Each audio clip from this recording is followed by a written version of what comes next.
Abraham Lincoln గారు అమెరికాకి అధ్యక్షుడయిన తర్వాత మొట్టమొదటిసారి సినేట్లో సభ ఏర్పాటు చేసి పారిశ్రామికవేత్తల్ని ధనవంతుల్ని అందరినీ పిలిచి దేశాభివృద్ధి కొరకు వారు విరివిగా పెట్టుబడులు పెట్టవలసిన అవసరం గురించి ప్రసంగం చేస్తున్నారు.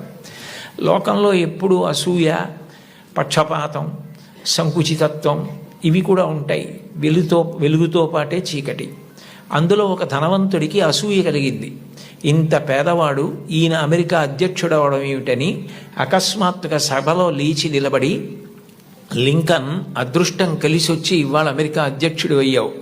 నేను వేసుకున్న ఈ బూటు మీ నాన్నగారు కుట్టింది అని బూటు చూపించాడు. అందరూ ఆశ్చర్యపోయారు. అబ్రహాం లింకన్ కూడా హతాశుడయ్యారు ఒక్క నిమిషం.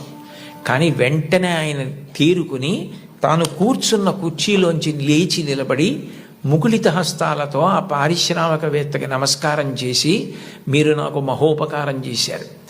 ఇంత కష్టపడి పెంచి మా నాన్నగారు పెద్ద చేసి ఉండకపోతే ఇవాళ నేను అమెరికా అధ్యక్షుడిని అయ్యేవాడిని కాను. నేనే స్మరించవలసింది మా నాన్నగారిని. నేను స్మరించకపోయినా మీరు గుర్తు చేశారు. నిజమే, మా నాన్నగారు బూట్లు కుట్టేవారు. నాకు కూడా నేర్పారు బూట్లు కుట్టడం, చెప్పులు కుట్టడం.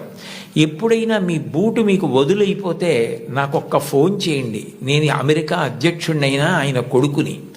ఆయన కుట్టిన బూటుకి మరమ్మత్తు చేయడం నా అదృష్టంగా భావించి మీ ఇంటికి వచ్చి మరమ్మత్తు చేసి వెడతాను. అది నా తండ్రికి నేను ఇవ్వగలిగిన కితాబ్ అన్నారు. సభ అంతా కరతాళ ధ్వనులు మారిమోగిపోయింది. అది తండ్రికి అబ్రహాం లింకన్ ఇచ్చిన గౌరవం.